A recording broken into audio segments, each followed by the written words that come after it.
اليوم في حضرة الموسيقى العسكرية التركية، ويشرفني تلبية طلب أستاذتي الجليلة السيدة منيرة شابوتو لتولي مسؤولية الكتاب وتقديم كتاب الموسيقى العسكرية التركية، وهي مهمة قد تبدو سهلة عادية استنادا إلى تخصصي في الموسيقى والتجربة المتواضعة التي خضتها في مجال الموسيقى العسكرية وإعجابي المفرط مثلكم بالموسيقى التركية، وهو قاسم مشترك بين جل الموسيقيين العرب.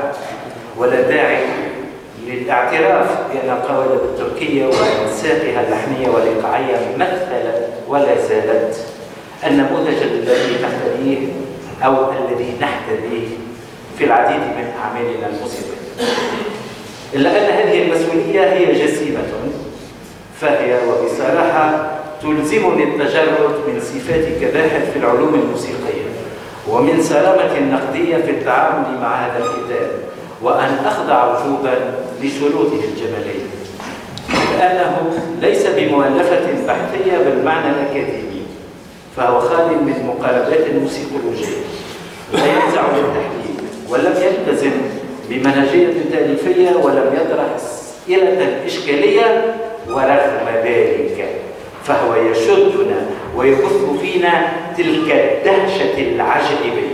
ولذلك فإنني سأقدمه باعتباره إحدى الأجناس الفنية، أو لأقل مدونة موسيقية لا تتحمل الاستنطاق بل الاحتفاء بها كمولود جديد يضاف إلى مكتبتنا الموسيقية العربية. فمرحبا بهذا الكتاب المتألق في شكله والذي صيغ بكثير من الشرف، وبعيدا عن كل المعلومات الواردة فيه ورغم أهميتها، فإن قيمة الكتاب الفعلية تكمن فيما يحتويه من مدونات موسيقية بلغت 50 ترقى إلى ما بين القرن السادس عشر ومنتصف القرن العشرين، نعم القرن السادس عشر، ويمثل جمعها وتدوينها عملا شاقا ومثريا. وأتفهم جيدا معاناة صاحب المشروع الدكتور هيكل شوب في رحلته السندبادية للبحث عن تلك المدونات، واستعانته بترسانة من الموسيقيين والباحثين لتثبيتها وعرضها لتصبح متاحة للجميع. ومما لا شك فيه فإن الدافع الأساسي لإنتاج هذا الكتاب هو العشق والهوس بتلك الموسيقى، والتي وإن كانت قد تلعبت بين أوساط السلاطين العثمانيين وجيوشهم الانكشارية، أو انبثقت فيما بعد مع الفرق العسكرية على الطراز الأوروبي خلال بداية القرن التاسع عشر، أو حين انفصلت عن طابعها الهميوني وانضمت إلى صفوف الجيش التركي الجمهوري، فإن تلك الموسيقى ككل التعبيرات الفنية هي قوة منشقة ومتجاوزة لكل صفاتها العسكرية والسياسية والأيديولوجية، وتبقى محط إعجاب أثار من قبلنا أعداء العثمانيين في حد ذاتهم، فالنمساويين والبولونيين والفرنسيس والإنجليز والروس منذ القرن السابع عشر تهافتوا لتشكيل فرق موسيقية عسكرية على نمط المهجر التركي، وعشرات من كبار الملحنين الكلاسيكيين حاولوا تقليد خطوطه اللحنية واستلهموا منها لتأثيث أعمالهم، واستعاروا طبله الكبير ونقاراته وسنوجه. لن أطيل الحديث في هذا الشأن، سأترك لصاحب الكتاب فرصة التوسع فيه، ولكنني سأنتقل لموضوع آخر، وهو الإشارة إلى المشرف على هذه المؤلفة الجماعية، وأقصد بذلك الدكتور هيكل شوب. والطريف أنه ليس بباحث متخصص، بل هو طبيب مولع بالموسيقى، بل يبدو أنه بهذا العمل يكثر عن ذنب اقترفه، إذ بدأ مسيرته كموسيقي ثم انقطع لانشغاله بمهنة الطب، وها هو يعود أخيرا كطفل ضال إلى أحضان الموسيقى ليرتع منها ويواصل دراستها ويبدع فيها ويكتب عنها. ولا يسعني إلا أن أنوه بحرصه الشديد على محاولته لإشراك الجميع متعة الاكتشاف درر الأناشيد والسير الموسيقية العسكرية التركية. كما لا يسعني إلا أن أذكر بأن الكتاب هو عمل جماعي شارك فيه الموسيقي والملحن الأستاذ عبد الرزاق الحيحي الذي أعطى الكثير للتكوين الموسيقي بتونس، وتخرج من معهده الخاص فنون عدة موسيقيين أثروا المشهد الفني، وإلى جانبه نجد الزميلين والصديقين خريجي المعهد العالي للموسيقى بتونس الدكتور عزيز الورتاني والدكتور خالد الجمل. وفي الحقيقة أود أن يشارك كل منهم على هذا المنبر ويفسروا لنا مدى مساهمتهم في صياغة الكتاب ويدلونا بدلوهم فيه. وكي لا أحتكر الكلام فإني أدعو السيد هيكلوكشوك لتقديم الكتاب، وأظن أنه قد آثر الحديث عنه باللغة الفرنسية، وله ذلك فالمجمع مفتوح لكل اللغات، المهم هو إيصال الفكرة، بل ويبدو أن اللغة التي ستتغلب على كل الخطابات هذا اليوم ستكون الموسيقى. Alors, je cède la parole à notre cher docteur Heikki afin de présenter l'ouvrage. Je vous accorde, monsieur, entre 30, 40, 45 minutes, puis on passe à la discussion. Je vous en prie.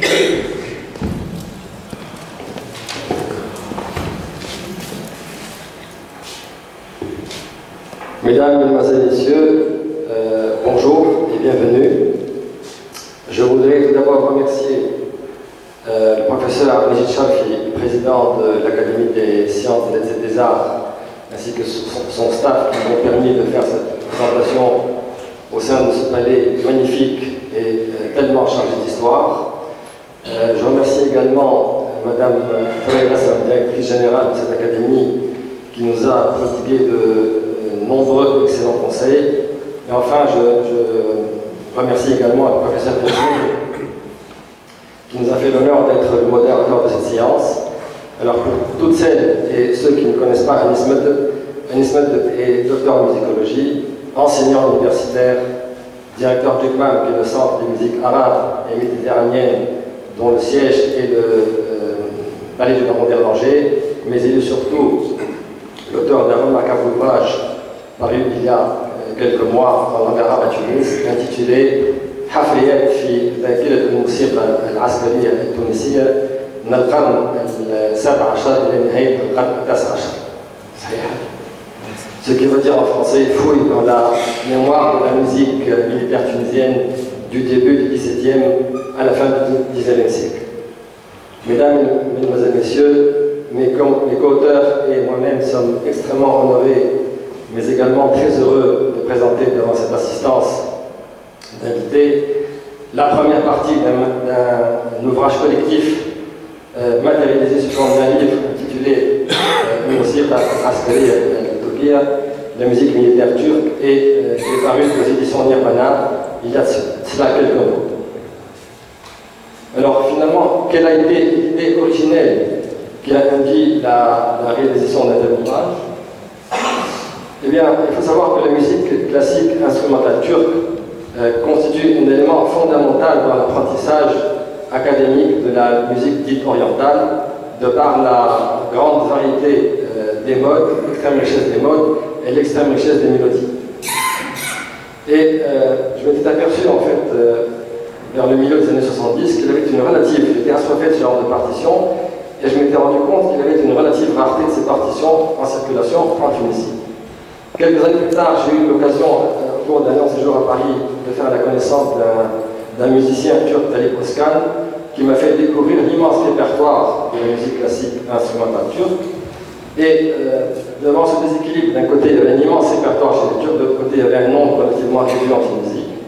J'ai pris la décision d'écrire un jour une livre de musique classique instrumentale qui pourrait servir de travail pour les musiciens. Et ce travail a débuté réellement en 2001. Alors, finalement, faut-il écrire un livre de musique comme les autres? Absolument pas.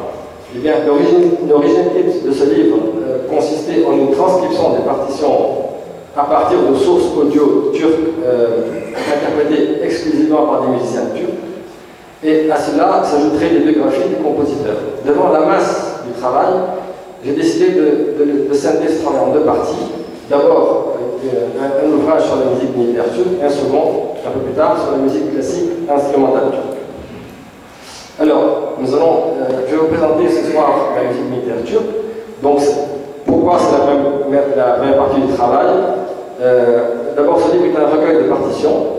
C'était plus simple, parce qu'il n'y a que 50 partitions, 30 graphies, 9 rythmes et des compositions qui s'étalent du 15e au 20e siècle. Finalement, qu'est-ce que le mehter? Eh bien, le mehter, c'est le nom qui est donné à la musique militaire turque, à son orchestre. Alors, il faut savoir qu'avant la conversion à l'islam, dans les contrées éloignées qui étaient les steppes et les hauts d'Asie centrale, c'était le roulement de tambour qui symbolisait la puissance et la grandeur de l'État et du prince, du khan, le potentat local. Et l'arrivée du prince et les réunions des tribus turques étaient toujours précédées par ce roulement de tambour et également par l'utilisation de cordes rudimentaires. Après la conversion à l'islam, cette pratique est restée ancrée dans les traditions des tribus turkmènes et également chez la dynastie des Seljoukides. Alors les premiers écrits qui illustrent l'utilisation du tambour en Asie centrale datent de l'an 730 et le mehter est appelé par les Seljoukides Tabl-Hani, ce qui veut dire grosso modo la chambre du tambour, et chez les Ottomans, mehter al-Hani. Alors, l'historique, donc c'est en 1284 que le sultan Seljoukide Riyaduddin Masoud II, à l'aide d'un ferman c'est un décret impérial, il a donné à Osman Khan, qui était un peu plus tard le fondateur de la dynastie ottomane, qui était son vassal, il lui a octroyé un territoire de l'Anatolie occidentale et l'a autorisé à avoir son propre mehter, son propre orchestre de musique militaire. Mais la date de la création du mehter date de 1299, car en fait, ça correspond à la date de naissance de l'État ottoman. Un point important, chez les sultans turcs, le mehter étendard avait une importance capitale et avait comme équivalent chez les souverains européens du Moyen-Âge les sceptres et les couronnes, et donc le mehter, l'orchestre de musique militaire, était l'expression de la souveraineté et de la puissance du sultan, et donc ce qui fait que la musique militaire était toujours écoutée avec un profond respect. En 1334, le sultan Al-Khan al-Mazi a créé le corps des janissaires et les musiciens du mehter ont été incorporés dans ce corps des janissaires mais ne participent pas au combat. Alors, il semblerait que le mot mehter soit d'origine perse et signifie croissant de lune. En effet, les musiciens du mehter prennent un aspect en arc de cercle autour du chef d'orchestre. Alors voici une image du mehter où on voit l'ensemble des musiciens en arc de cercle.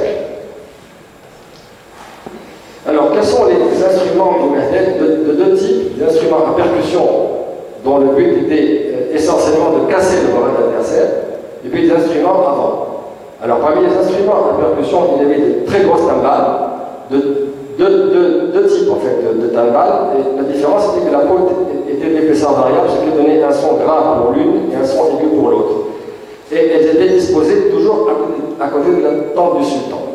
Ensuite, il y avait la grosse caisse, qui est un grand tambour, et qui était connu en Europe, les Européens l'ont appelé le tambour turc, avec deux faces, une face qui était frappée par un gros bâton pour les temps forts, et l'autre face avec une petite baguette de tambour pour les temps faibles.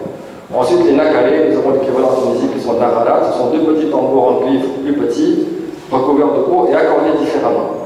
Ensuite, le daf, structure en peau avec des structures métalliques, et le double bass qui est un nakaré de grand diamètre. Voici une image d'une timbale exposée au musée militaire d'Istanbul.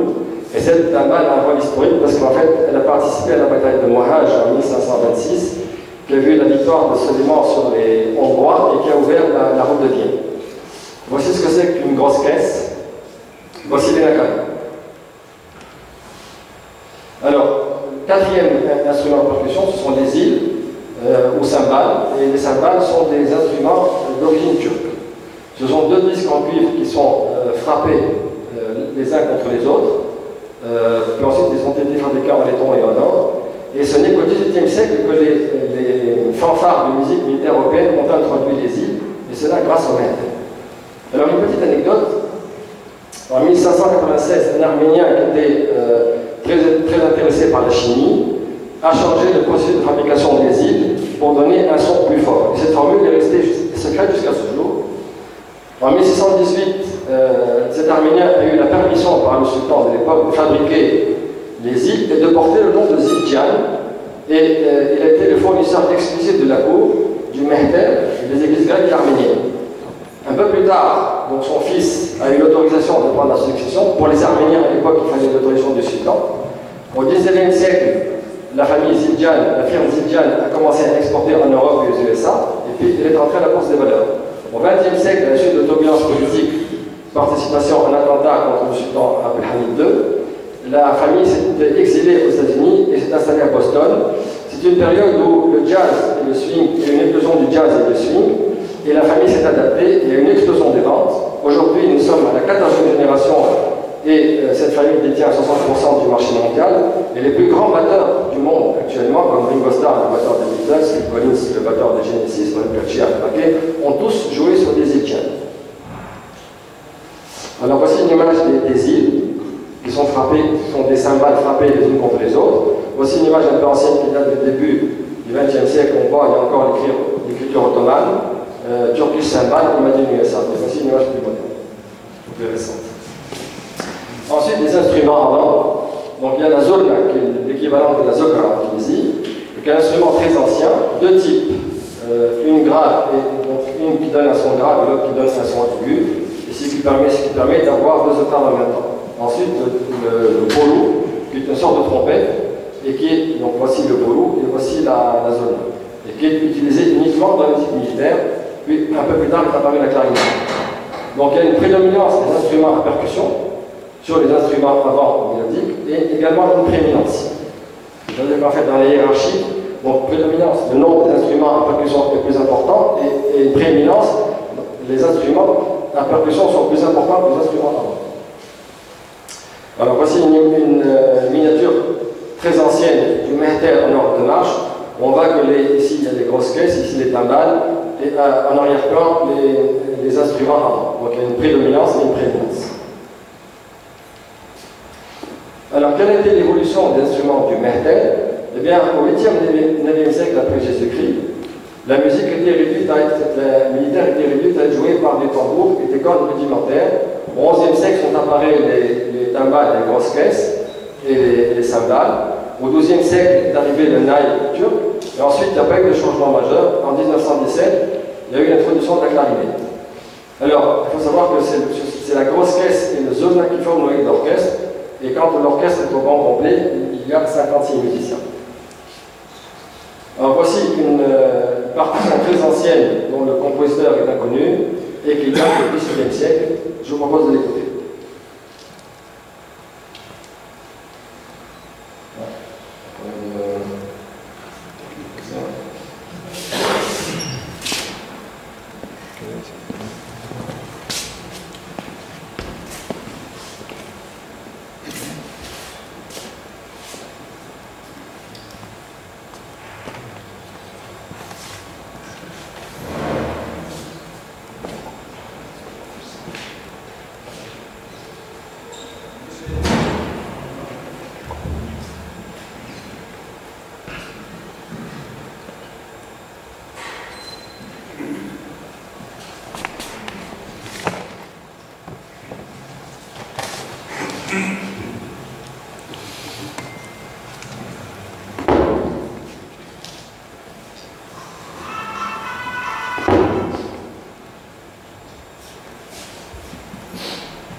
les termes datent du XVe siècle. Ensuite, au XVIe siècle, d'autres compositeurs s'y sont mis. Et le mertel jouait trois types de musique: la musique militaire, la musique classique et la musique folklorique d'Anatolie ou de Romilly, qui est l'argent du vainqueur. En temps de guerre, quel était le rôle finalement du mertel? Eh bien, les musiciens du mertel avaient un rôle très important. D'une part, ils dressaient les tentes du sultan ou du premier ministre ou du commandant-chef, et les musiciens du mertel étaient toujours à côté du sultan et jouaient tous les jours devant la tente du sultan. Et lorsque le sultan sort de sa tente, il sort au son du mertel, suivi par les musiciens et les standards. Le rôle du mertel était de maintenir le moral et la cohésion des janissaires et participe à la tactique par des attaques. Par conséquent, la musique était vive, entraînante et avait pour but d'effrayer l'adversaire et de disloquer son moral. Comme les musiciens du mertel sont toujours proches du sultan, les combats les plus acharnés se déroulent toujours autour du mertel, et un des signes de la défaite était la destruction du mertel. Il y a des écrits du XVIe siècle qui ont montré que le mertel a joué lors du siège de Rhodes en 1522 par Soliman, et également par une victoire navale de Prébézard en 1539. Alors voici un air d'attaque, donc comme son nom l'indique, Rougeau marcheur ou Michel Rougeau. Je vous propose de l'écouter. Thank you.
cet orchestre joue tous les jours dans la cour du Sérail, accompagne le sultan lors de ses sorties et est présent lors des cérémonies d'investiture, des parades et des festivités.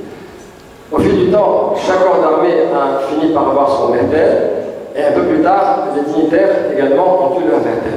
Alors le sultan a la particularité d'avoir un mehter qui se compose de 9 musiciens de zone, 9 batteurs de timbales, 9 musiciens pour les nakarets, etc. Le Premier ministre, Sadrazam, multiple de 7, et le gouverneur au PLRB, multiple de 3. Et chaque grande ville a eu son mehter qui participait au quotidien du peuple et qui jouait toute une musique, qu'elle soit militaire, qu'elle soit classique ou qu'elle soit folklorique.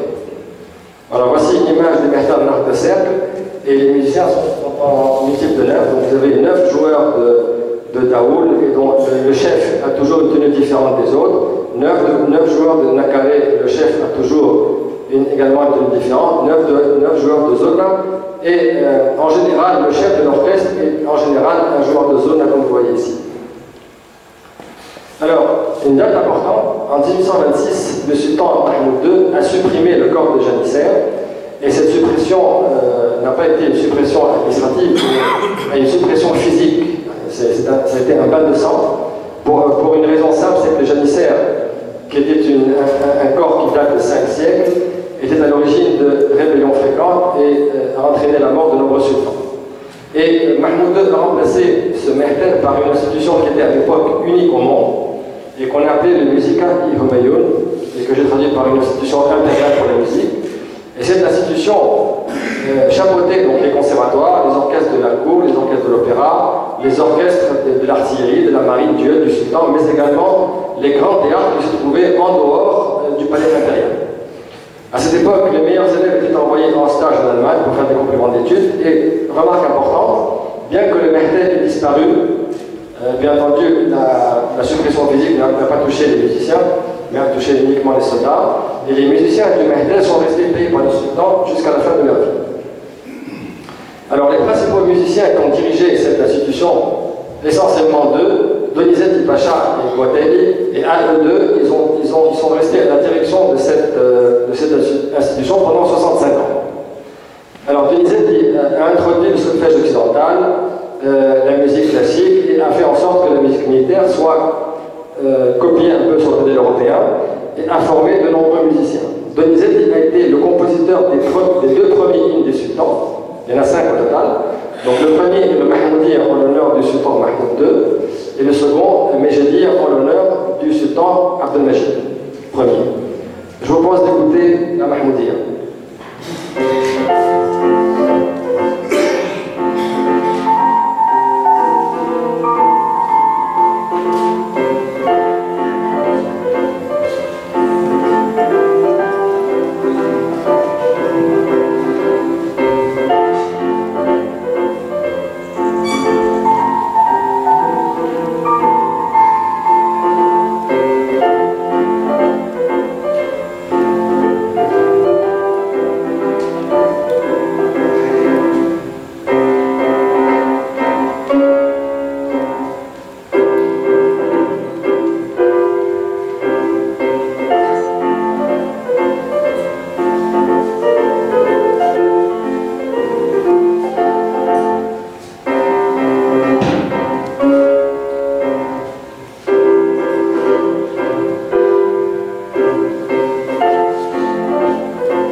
Hamdi en l'honneur du sultan Abdelaziz.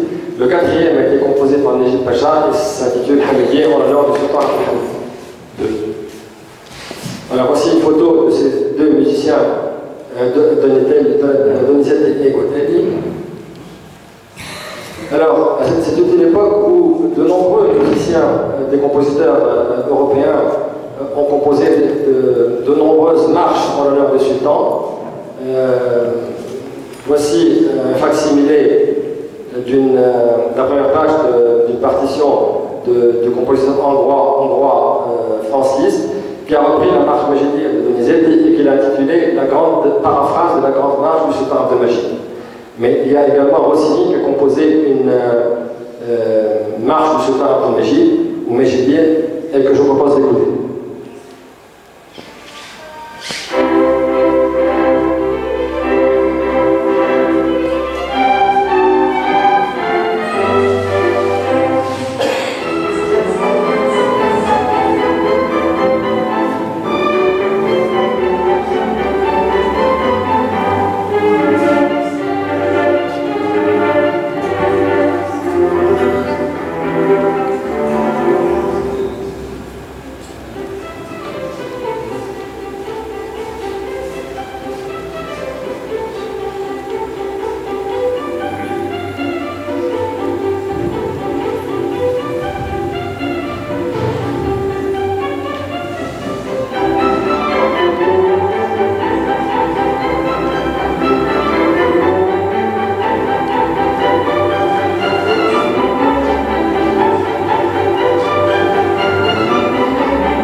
Un peu plus tard, d'autres musiciens ont dirigé donc, cette institution impériale pour la musique. Et de 1909 à 1918, c'est le comité Union et Progrès, qu'on appelle l'arabe, qui a dirigé l'Empire ottoman jusqu'à la fin de la Première Guerre mondiale et qui voulait qu'il y ait à la tête de cette institution une direction turque exclusive. Le dernier directeur a été Osman Zeki Ungol, qui a été le chef du premier orchestre, qui a créé le premier orchestre symphonique, qui a été son premier chef d'orchestre. Et en 1924, après la proclamation de la République, donc il y a eu une délocalisation de l'orchestre qui s'est installé à Ankara et qui a pris la dénomination de l'orchestre symphonique de la présidence de la République. Et en 1930, Osman Zeki Ungol a composé l'hymne national turc. Donc voici sa photo en tenue ottomane et voici sa photo en tenue républicaine.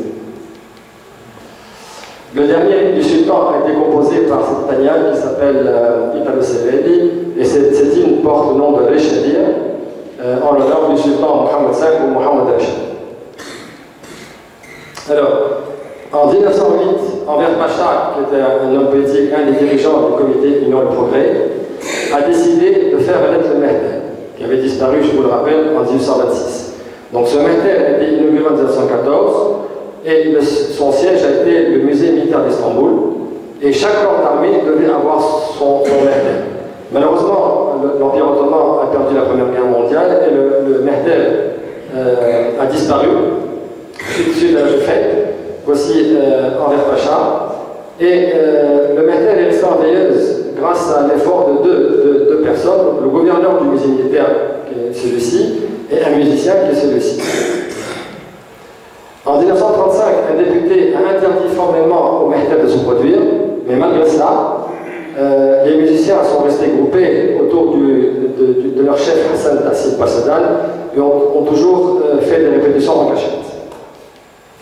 Alors en 1952, lors des funérailles du roi Georges VI, qui est le père de la reine Elisabeth II, le président de la République, Jalal Bayat, que voici, et le chef d'état-major, que voici, ont assisté aux funérailles et ont vu les fanfares militaires, les orchestres de musique militaire galloise, irlandaise du Nord, écossaise et anglaise défiler, et se sont dit qu'il fallait faire naître le Mehter de ses cendres. Ils ont donc chargé le gouverneur du musée militaire et ce musicien, Hassan Tassim Passadan, de faire naître le Mehter. Et le Mehter a été inauguré de nouveau en 1953. Pourquoi 1953? Parce que c'est 500 ans après la prise de Constantinople par les Turcs qui a eu lieu en mai 1453. Et depuis, donc, le Mehter a un rôle cérémonial. Il effectue de nombreux concerts en Turquie, pour l'étranger, mais il faut savoir qu'il y a de nombreux Mehters. Il y a des Mehters qui dépendent du ministère de la Défense et d'autres de certaines municipalités. Alors, quelle a été l'influence du Mehter sur la musique européenne? Eh bien, de trois types, donc sur les orchestres de musique militaire, sur la musique classique et sur le piano. Donc, sur les orchestres de musique militaire, comment ça s'est passé? Eh bien, pendant le second siège de Vienne en 1683, les Européens émerveillés, parce que c'est le mot, observaient les mouvements des janissaires qui étaient rythmés par les airs de musique du Mehter et le tout en parfaite harmonie. Malheureusement, l'armée ottomane a perdu cette bataille et a levé le camp et battu en retraite précipitamment. Et donc, les vainqueurs ont découvert le camp abandonné qui a offert des prises somptueuses, des tentes sublimes, des textiles, des armures, des équipements de café, des équipements de guerre, des sacs de café, mais également des instruments de musique. Et ces dépouilles ont été partagées et disséminées à travers toute l'Europe, et les Européens ont décidé de constituer à leur tour des orchestres de musique militaire. Alors comment faire? Eh bien, en imposant lors de la signature des traités que les Turcs envoient leur orchestre dans les capitales européennes, et c'est ce qui a été fait en 1699, donc lors de la signature de ce traité. Les Ottomans ont envoyé leur Mehter quelques jours à Vienne. Un peu plus tard, dans les décennies qui ont suivi, ils ont envoyé leur Mehter dans plusieurs pays européens. En 1720, le sultan envoie au roi de Pologne tout l'orchestre et l'armée polonaise a commencé à jouer de la musique en imitant la structure de Mehter. Le roi de Pologne a même constitué un corps de janissaires qui avait un rôle cérémonial qui était composé de Lettons, d'Estoniens et de Slaves. En 1735, l'impératrice russe a également demandé la présence du Mehter, et un peu plus tard, les Autrichiens et les Français ont suivi le mouvement. Ce qui fait qu'à la fin du XVIIIe siècle, la plupart des grands pays européens avaient constitué des orchestres de musique militaire qui ont tous copié le style de percussion du Mehter, car c'est la percussion qui est importante, mais pas les mélodies. Alors voici l'image d'un janissaire polonais, avec son pantalon bouffant et son sabre incurvé. Voici le casque du janissaire polonais, où on reconnaît les initiales du roi Augustus Rex. Alors, quelle était l'influence sur la musique classique? Eh bien, parallèlement à la constitution des orchestres européens, de nombreux opéras d'inspiration turque ont vu le jour. Le premier opéra qui a utilisé le style de percussion du Mehter date de 1680. En 1724, Handel a composé l'opéra Tamerlan. En 1735, Vivaldi a composé l'opéra Paesi, Pajazé. En 1760, ce compositeur a utilisé pour la première fois dans un opéra les tambours et les cymbales. En 1768, Haydn a, dans le dernier acte de l'opéra, utilisé un air et des déguisements d'inspiration turque. Enfin, celui-ci a composé l'opéra de Serra, le Clavier de Serra. Quelle a été l'influence sur la musique instrumentale? Eh bien, en 1782, Mozart, dans l'ouverture de l'enregistrement au sérail, a utilisé des battements de tambour vigoureux et réguliers qui rappellent la percussion du Mehter. En 1783, Mozart a également, dans le troisième mouvement de la sonate pour piano numéro 11, a composé la marche turque. Beethoven, en 1811, a composé également la marche turque. En 1824, Beethoven, dans le final de la symphonie numéro 9, a utilisé une percussion qui rappelle celle du Mehter. En 1848, Liszt a fait une transcription pour piano du Capriccio et la Coda sur des motifs de Beethoven. Et enfin, en 1909, Camille Saint-Saëns a composé également une marche turque. Alors, on peut dire que le genre turc a grandement fertilisé les productions musicales pendant de nombreux siècles. Ensuite, l'influence sur le piano. De 1808 à 1840, tous les pianos austro-hongrois et uniquement ceux-ci avaient un nombre de pédales compris entre 3 et 8. Parmi ces pédales, il y avait ce qu'on appelle la pédale des janissaires, qui, lorsqu'on avait dessus, donnait un bruit de clochette, de cymbales et de tambour qui rappelle le Mehter. Et on pouvait faire résonner la clochette et le cymbale uniquement, et la cymbale uniquement, en appuyant avec moins de force, ce qui éliminait un petit peu le tambour. Mais en 1840, il y a eu une standardisation des pianos, et maintenant les pianos, depuis ce temps-là, donc les pianos ont entre 2 et 3 pédales. Donc finalement, la pédale des janissaires n'a pas eu de grande importance dans la composition musicale. Alors en conclusion, cette fascination européenne du monde turco-ottoman qui a intéressé à la musique militaire, mais pas seulement à la musique militaire, l'architecture également, la peinture et les arts appliqués, et qu'on appelle tout ça en Europe la turquerie ou turcomania. Cette fascination a débuté au cours de la seconde moitié du XVIIe siècle, s'est prolongée tout le long du XVIIIe et a pris fin au début du XIXe, où elle est passée de mode et sans place à l'orientalisme, qui est une autre expression de l'Orient et qui résulte du fantasme européen. Je vous remercie de votre attention.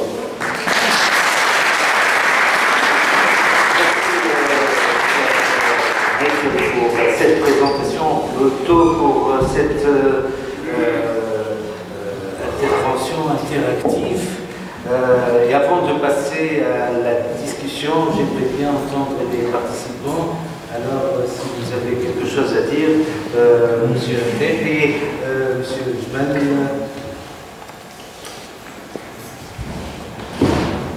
مرحبا بالحضور. الحقيقة دكتور هيكل قدم شيء في التقديم ديالو.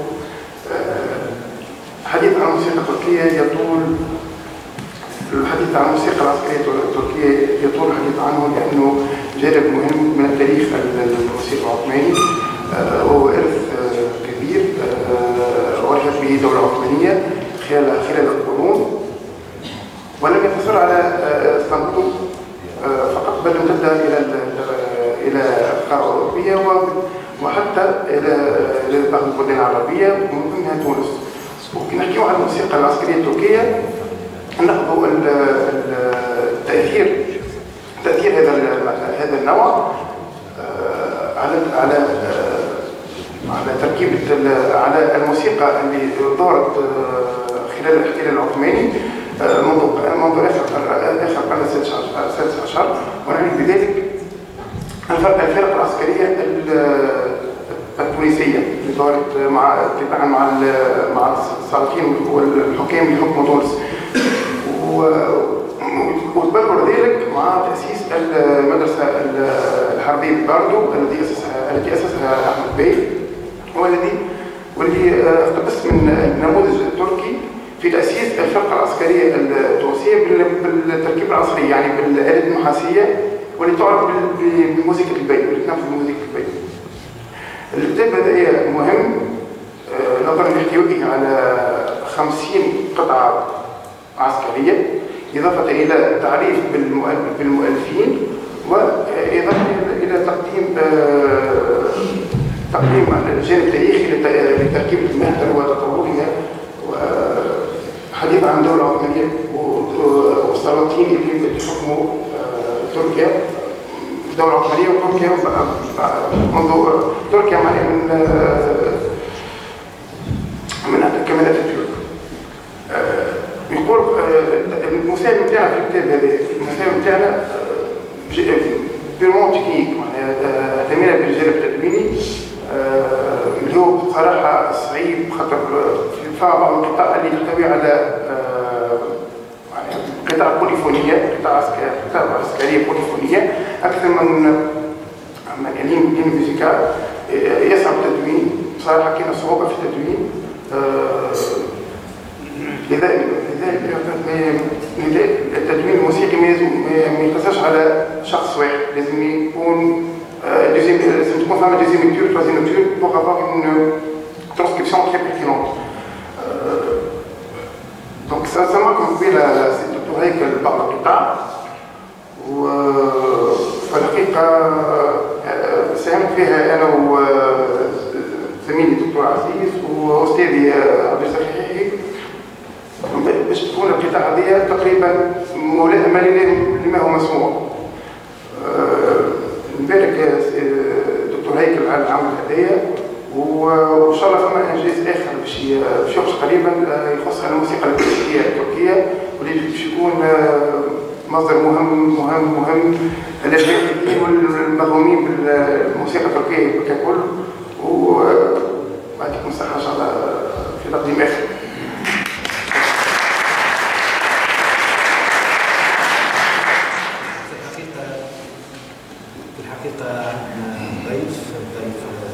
الدكتور هيكل تشوك، وهو حضرة سفير الجمهورية التركية، ويود أن يلقي بكلمة. Son Excellence, si vous voulez. Cher Monsieur Metteb, shukran jazila. Mesdames, Messieurs, permettez-moi de vous remercier profondément de votre présence à partager l'histoire profonde de musique militaire Mehtap, qui est un fort argument commun dans la région. C'est pourquoi, avec votre permission, je vais aussi inviter notre consul honoraire, M. Sherif, un monsieur multidimensionnel qui a beaucoup d'occupations, donc nous étions un peu obligés d'intervenir à la moitié de cette présentation, car notre consul honoraire doit quitter pour d'autres événements qui touchent à l'économie de Tunisie. Donc, avec votre permission, toute une petite phrase concernant Sivastopol. Comme en 1854, nous avons eu un montant de Tunisiens qui ont participé à cette guerre en Crimée, au retour en 1856, une partie des Tunisiens ont préféré de rester en Turquie. À Kastamonu, nous avons un village qui s'appelle les Tunisiennes. Depuis cette époque-là, ce village des Tunisiennes fête l'amitié turco-tunisienne tous les 23 août de l'année.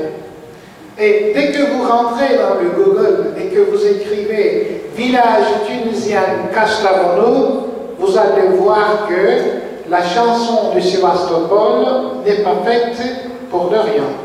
C'est pourquoi je le répète toujours que s'il y a une communauté trop parallèle à la communauté turque, multidimensionnellement, c'est la communauté tunisienne.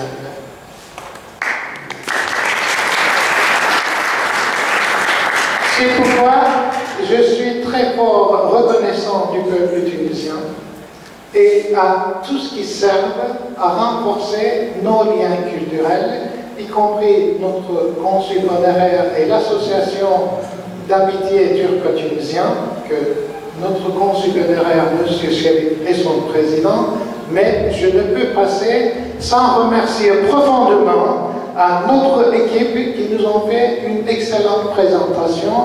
Je dois l'avouer qu'il y a beaucoup de points que je viens d'entendre pour une première fois concernant Mahdaram, qui est une profonde, je dirais, événement culturel. Pour remercier à M. Dr. Küçük, avec votre permission, je vais tout d'abord présenter une petite cadeau que notre consul honoraire va le présenter à M. Küçük. Je lui demanderai de l'ouvrir et de montrer, car ça va convenir avec la concept.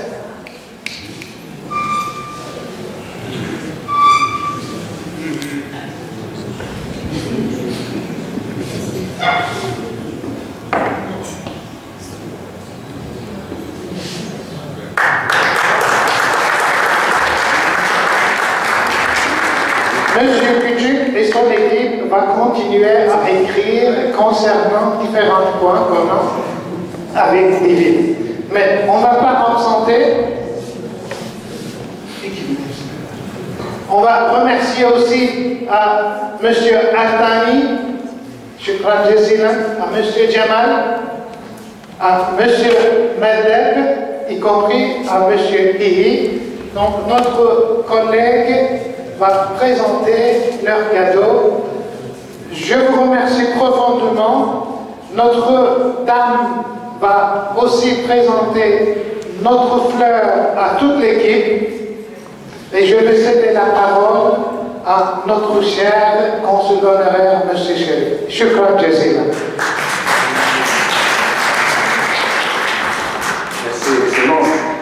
Je suis vraiment navré d'avoir coupé la présentation. D'abord, toutes mes félicitations à Dr. Haïk Chok, brillant ouvrage. Je venais avec grand plaisir et je lui ai promis avec son Excellence d'être présent aujourd'hui, chose qui est faite. Les événements par lesquels passe la Tunisie et notamment le taux directeur fait que j'ai des obligations et je dois partir parce que j'ai deux télévisions, je dois passer l'une après l'autre. Donc c'est pour cela que son Excellence et moi-même, on s'est permis peut-être de prendre ces quelques minutes pour présenter les cadeaux à toutes ces équipes et nos sentiments, avec tous les encouragements. Encore une fois, vraiment désolé de devoir quitter cette manifestation et cette cérémonie. Je sais que diplomatiquement, ça ne se fait pas, mais pour les besoins de la cause, permettez-moi de quitter la salle en vous souhaitant, bien sûr, une bonne continuation.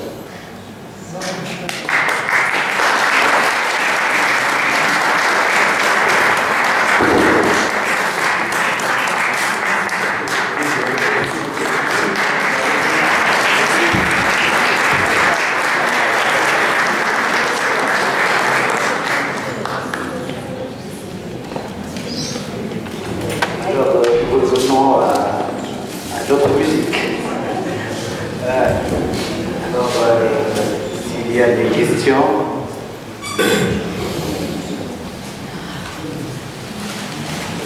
madame.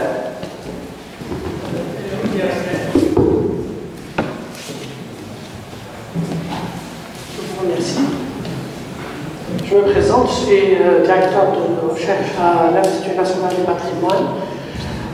Tout d'abord, je remercie beaucoup notre membre et collègues à l'association, au sein de l'association d'amitié Tunisie-Turque, M. Haïk Chok, pour ce travail très intéressant, très pertinent et très original, surtout qu'il est médecin, spécialiste, et voilà qu'il est écrivain Il s'est spécialisé dans la musique, et quelle musique, en tout cas du patrimoine turc.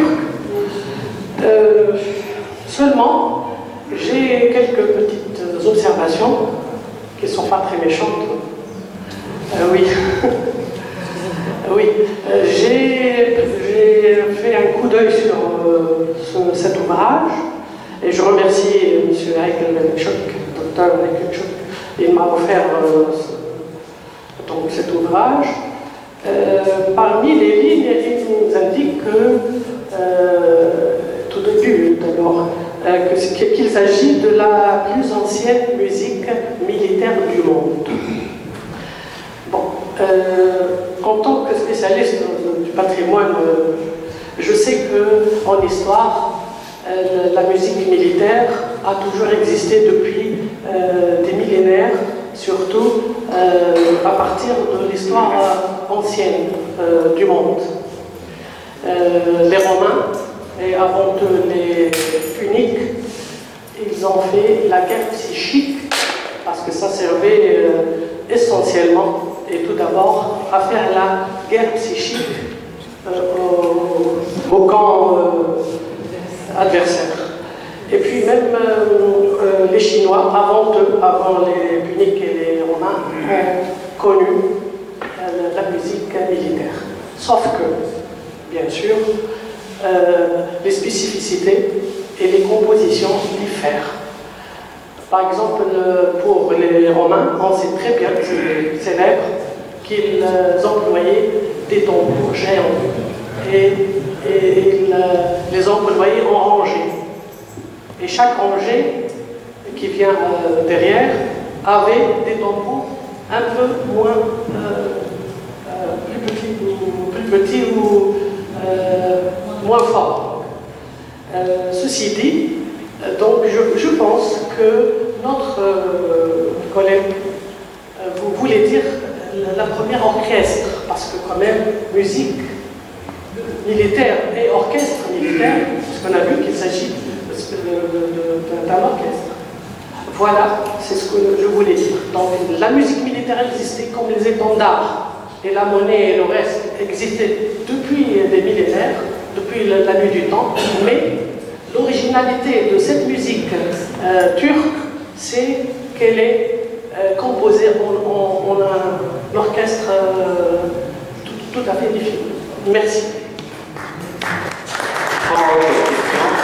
Alors, notre collègue Leila Habouchi.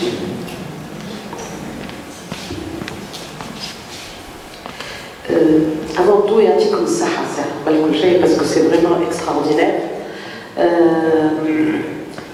On ignore beaucoup de choses sur la musique militaire et cet ouvrage nous apporte beaucoup d'éléments très intéressants. Et surtout le travail, la transcription de musique qui n'est pas aisée du tout avec la polyphonie et tout ça. J'aurais une ou deux questions. La première, vous avez dit que pour le Merder, en 1299, c'était la création. Mais la première partition, c'était au XVe siècle. Et donc, qu'est-ce qu'il jouait entre ces deux, cette marge de temps? Et une autre remarque au niveau de ce qu'on a entendu, vous avez fait écouter les premières Neshid. Ils étaient beaucoup plus durs qu'européanisés. Bon, c'était beaucoup plus joli pour moi. Mais ceci dit, il y avait quand même un chant. Est-ce que l'orchestre militaire est accompagné par des paroles, des chants, ou tous avec que des musiques instrumentales? Ma deuxième question. Merci. Votre question, اليوم سنتكلم كل اللغات وأولها دائما اللغة الموسيقية. D'accord, on commence alors vos questions. Donc je vais commencer à répondre à Madame Malajaoudi. C'est-à-dire, vous avez posé la question, vous avez fait la remarque que vous avez répondu au problème. La musique turque, c'était tout un orchestre qui est constitué probablement, ce n'est peut-être pas la première musique militaire, mais c'est la première fanfare au sens orchestral du terme qui a été utilisé.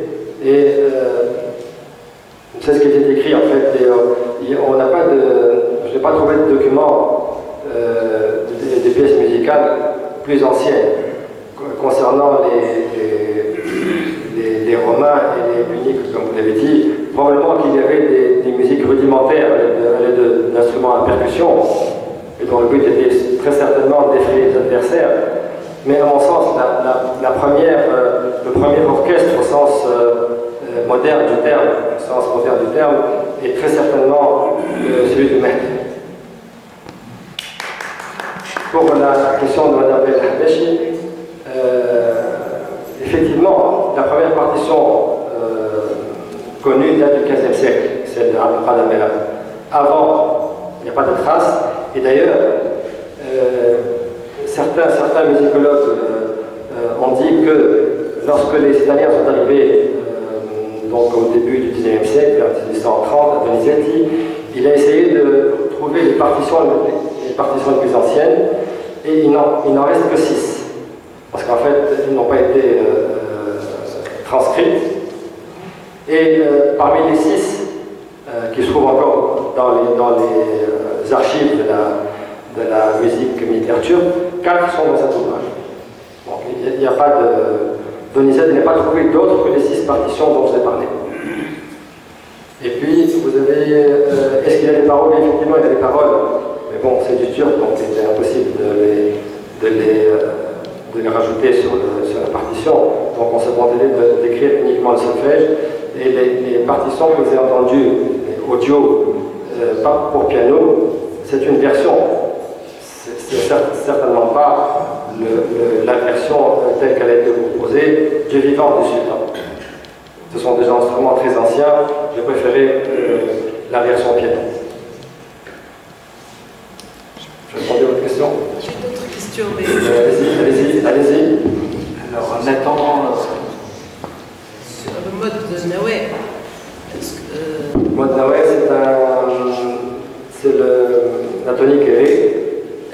Et بيتي فكرنا في جميع الحروب اللي فات الحرب اللي انا ومرتي وانت عملتها في مارش انا بور الهجوم سي ناشد الهجوم هكا سميه مش نسميه d'ailleurs دونك انا المليا عملته مع le tempo s'est accéléré on a l'impression que les soldats sont en train de courir.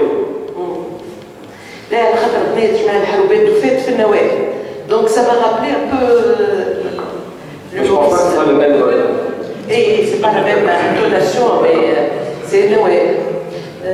Autre chose, بالنسبة l'orchestration, au niveau des instruments et tout ça. Bon, il y a la percussion, il y a les instruments avant, et est-ce qu'il y a une orchestration? Ils jouent tous à l'unisson. Comment ça se passe au niveau de l'orchestration au début, avant le contact avec les Européens? Alors ça, je peux pas vous répondre. Parce que les documents sont rares. Et c'était pas le but, en fait, si vous voulez. Le but, l'objectif de ce livre, c'est d'en faire essentiellement un livre de partition. Ce n'est pas un livre de musicologie, c'est des choses complètement différentes, comme vous le savez.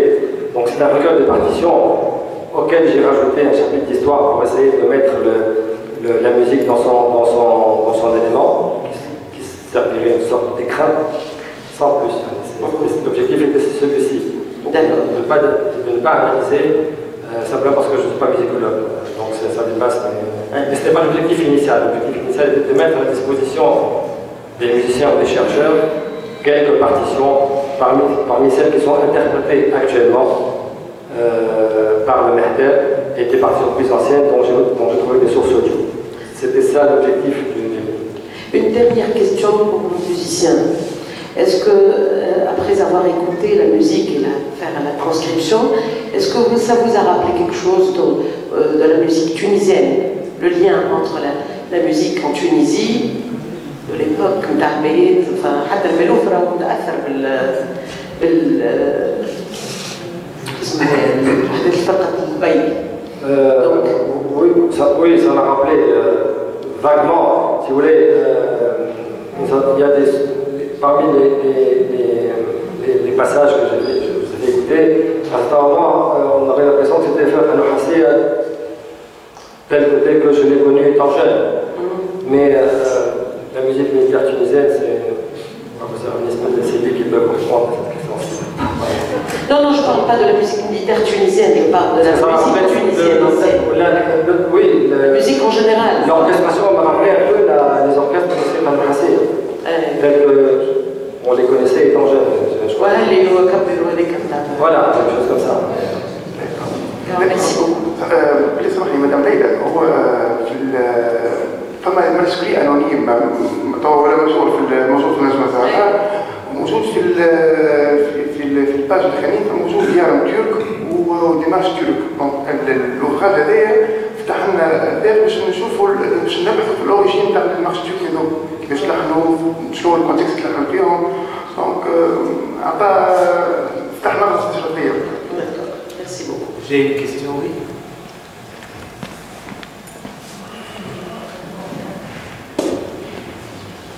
Excusez-moi, je monopolise un peu la parole, s'il vous plaît. Franchement, moi, j'aurais aimé que Dr Haïm aurait poussé un peu son étude pour nous parler un peu de l'influence, justement, de la musique militaire turque sur la musique militaire tunisienne. Je sais qu'il y a un Tunisien qui a fait un livre comme le vôtre sur la musique militaire tunisienne. Mais n'empêche qu'on aurait aimé trouver dans votre travail, à la fin, un peu sur ça. Surtout que la Tunisie était une régence ottomane et turco-ottomane. Et on a tout maintenant, même le palais là où on est, il est d'influence turque, entre autres, notamment. D'influence turco-ottoman, italien, italianisant et le reste. Bon, je ne vais pas entrer dans cette histoire. Donc pourquoi on n'avait pas... ça aurait été beaucoup plus... comment dire... puissant pour le lecteur. Je vais répondre à votre question. Ce sera l'objectif d'un deuxième ouvrage sur la musique militaire turque et son influence sur la musique militaire tunisienne.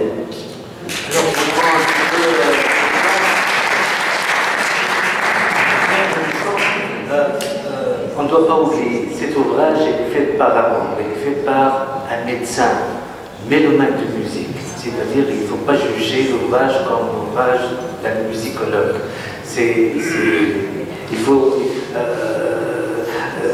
Il faut savourer ce travail et le considérer comme des fleurs.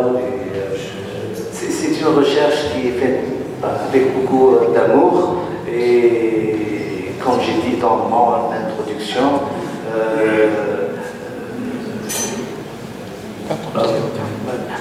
c'est-à-dire, c'est pas un travail de recherche, mais c'est un travail artistique. L'art, on ne peut pas le juger directement. Non, c'est pas un jugement, au contraire. Ça donne de la valeur.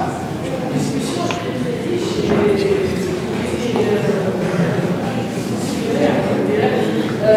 prouve que le travail est très intéressant et il est très intéressant. Très intéressant et très original, surtout qu'il vient d'un médecin. Au contraire, ne soyez pas vexés, au contraire, c'est un compliment pour lui et pour son travail. D'accord, je parle trop contraire.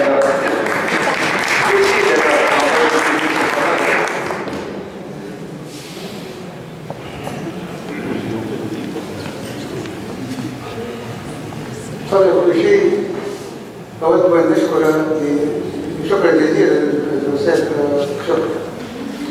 وأعتقد أن عبارة ليس البحث التي تكررت عدة مرات بين المجلس تتضحى عندي لا يعتمد بما الكلمة المعنى وقدم لنا من دقائق الأمور ما يدعو إلى الإعجاب فشكرا له وألف شكر. بارك الله فيك. شكرا. Il n'y a pas d'autres questions. Monsieur Heikel vous invite pour un café, un thé et merci. Autre question. Oui.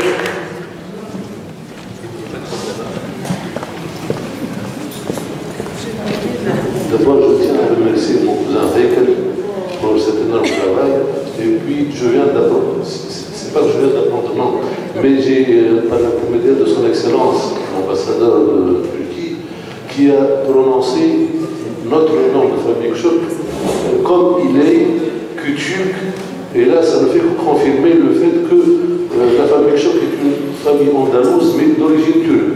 Donc, ce café Heikel ne m'a pas étonné, c'est un peu un retour aux sources. Et je sais, je connais la fibre qu'il a pour la Turquie, d'ailleurs que je partage avec lui. C'est un pays qui est à la fois oriental, occidental, à la fois. C'est le jeu d'une certaine fusion orientalo-occidentale musulmane. Et c'est magnifique. Merci.